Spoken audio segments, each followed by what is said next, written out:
keutamaan orang-orang yang menjalankan sholat tahajud, supaya teman-teman pada semangat, dan kita pun yang ngomong ini juga semangat dalam menjalankan sholat tahajud. Jadi sebenarnya apa yang kita omong ini nasihat untuk diri kita sendiri sebetulnya.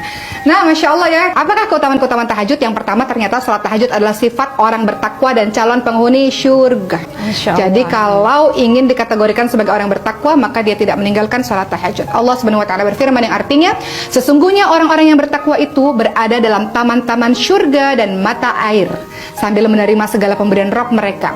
Sesungguhnya mereka sebelum itu di dunia adalah orang-orang yang berbuat kebaikan. Di dunia mereka sedikit sekali tidur di waktu malam dan selalu memohon ampun di waktu pagi sebelum fajar. Dalam surah Az-Zariyat ayat 15 sampai 18.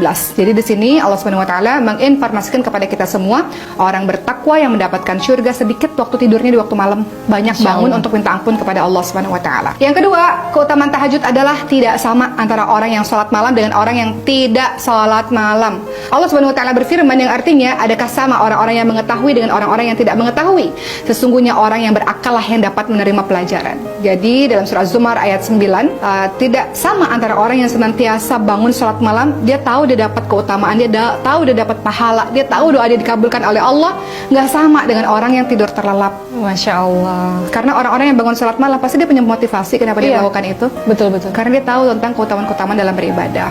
Ketiga, keutamaan dari sholat tahajud adalah sebaik-baik sunnah. Seperti yang kita ketahui bahwa sebaik-baik puasa adalah puasa di bulan suci Ramadan. Kemudian sebaik-baik sholat setelah sholat wajib adalah sholat malam.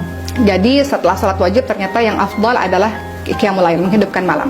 Dan keempat, ternyata keutamaan dari sholat tahajud adalah kebiasaan orang-orang yang salih. Jadi teman-teman, kalau indikatornya gampang ya, kalau kita lihat ada orang-orang yang salih mengademkan hati, ternyata salah satu indikatornya mereka tidak meninggalkan sholat malam.